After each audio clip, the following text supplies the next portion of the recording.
Today I'm going to show you how to make my absolute favorite egg salad recipe. It's creamy, delicious, and with one little secret that makes all the difference.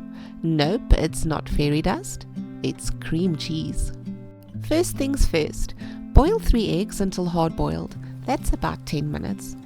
Here's the magic trick for peeling eggs easily. As soon as they're done, dunk them into ice cold water. Now it's winter here in South Africa, so I just rinse them under tap water, since that is already freezing cold. Now let them chill for a couple of minutes, just until they're cool enough for you to handle. Now you crack the shell all over and give it a gentle roll on the table. This helps to break that pesky membrane, so the shell just slides right off. Now I must admit, this is oddly satisfying. Chop your eggs into small cubes and pop them into a bowl.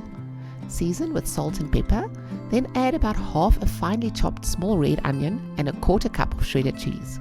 Now mix it gently. We want chunky, happy eggs, not a scrambled mush. In a separate bowl, you mix 60 grams, which is about 4 tablespoons, of cream cheese with 2 tablespoons of mayonnaise. This combo is what makes this salad so good. The cream cheese mellows out the tang of the mayo and it makes it ultra creamy. Add your mayo cream cheese mixture to the eggs and mix carefully again.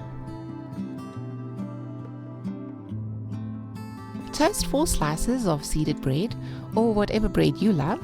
Then you layer 2 of the slices with some crisp lettuce, spoon on your egg salad, and top with another slice of toast. And there you have it, my all-time favorite egg salad. Seriously, this is a must-try recipe. Now give it a go, and you probably won't want to go back to regular egg salad again. I've left a list of the ingredients I used in the description box below. Now you can adjust them according to your taste. Always remember, the secret to successful cooking is tasting. Don't forget to like, subscribe, and share this with someone who loves a good sandwich. See you in the next video.